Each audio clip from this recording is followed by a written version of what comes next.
Ye Ghana adishye mapa. Well, yeah, Ghana adishye mapa. Mjini sa ojitum so ye Ghana adishye mapa pa ti na ne oboaidu, oboaishi, onya kokudro sunku a ojitum se osaye proud Ghanaian nti betwa prose ye Ghana adishye mapa is very important.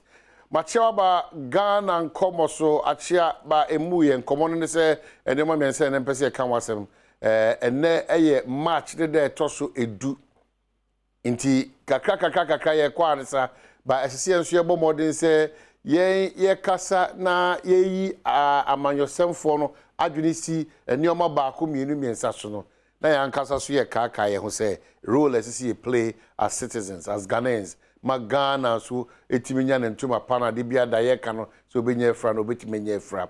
Well mamenka o se be na nine de ade a me ya ne se yeah but sector minister area sense so bro call ne person so etibidi mfonyi bi kire no e kire se yesu ni e ban no for all these years no e be se nya ya adwen se e be sesa but the man say ye be de bia da ne ye kasa de bia da ne ye kasa de bia da ne ye kasa de bia da ne ye kasa kasa ye kasa no so ya na ye create problem no but de bia da ne ye kasa etibesre se ohun se mfonyi bi twagu ene e wo TV ni so a eye me no mienu suban no eye me no mienu suban no mfonyi bi a etwagu bi abra me kasa eye me no mienu suban no etiminim ene wada no etimi aye no ho basa but enim se enche bi ebesi suto brem etinsuo be yiri afa ya dofo ne yabusuafo ne yankasa ene yenwuma ase nyapade na de bi ada ne ye complaining but we've been with this problem and this challenge for years yenya ya dwe se be solve every day ye point community something point assume sweet point or bintin point enye ye mfom so da etidi ohunu bi eye me no mienu suban no eye me no mienu esuban no until see e beti ase se saa nioma ti se ne se etimi ehye ye ho so na ye free ho no Ghana kan kopa ne mpuntu de odi wani koto na na dodan kokufu adonko aso ne John Dramani mama nko aso a obe mistake dey yakwa se nipa nso ohun ye yi omo se omo nyina Ghana name apart from mampanyin na buafo no ya no dey ya no se assemblies nso krese omo timi ye adwuma yie because oko Ghana yesi kase mo tutue mu a ba bi ba ko a atwe pa no ya twe yie pa no ya honidie atwe yesi kase mi yie pa honidie enche kra hwe kra na ne amfa ba fufudie ni bi amba ba recycling there and no so yie no so no ba bi e betu wura gu kra no already no enkra ha ya asem me se kumase de no so ya asem kase pa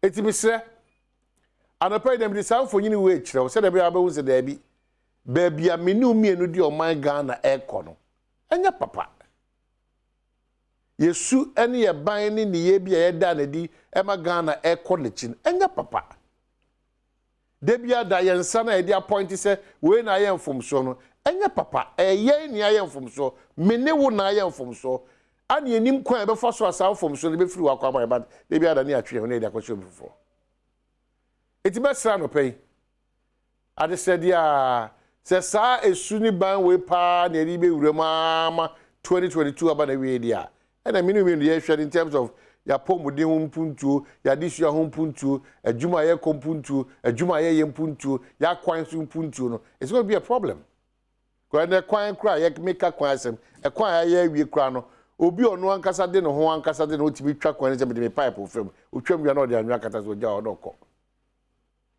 na kwan na sa editem ne yakase na abai we na abai bibia e ko sha abai when yankasa ye destroy situation ko e ko sha abai I'm here to preach to you this morning preaching says sisawadwene as Ghana ni sisawadwene if you are only proud as a Ghanaian or that patriotic spirit in kwadia enioma bebre wo ho a wo ya ontimi nye enioma bebre wa onim time ade ko adwuma abadwuma udu onom 10:30 11 no for back 2 what's the Ghana idea you are contributing to it. We have always become beneficiaries of those lapses, no? It is obi opposite changing status quo in this country, no? It becomes a problem. On my way na dishonesty enya yinia, ono timi mema na beti so dishonesty. On my way na no kureka aba from kra, no kureka aba from kra. No kureka. On my way na bibia edi menyame. The only Christian country in the world. ade esese ye yere ye ho ne ye di nyansa nyame adom nyansa esese ye no yesi fama nyame obi ayemfo so esese atwena so no yesi fama nyame Oma we nkwa na penta betima jusika Messi be jusika so obaye wadwuma ma so no time on no pe no ana no be ba be wadwuma ma time on no pe no o friend ko so sa disturb no wadwuma jusika wo. This is the country we are living in. Bibia ya no bibi akwala intimate akwala opanyimu so nya what is right ana oman ni nyina tu agum ana ye kọ na da autopilot oman bia so da autopilot no e ka chwa hwe ya obekwa na pum no akopim no asa atete abawachi. Mesha no pay. Let us think like Ghanaians. Let us love Ghana. Let us be responsible citizens. Let us shift from the old ways now. MYBC now no pay. Name we a different change. Oh yeah, the dada na. They be the dada na now here. Also share him say ubenya change soon could be. It's not possible. It can be achieved. Uditro also rest no kreba ye adwuma. Ubu nipa also rest obi mu. Is that possible? It's not.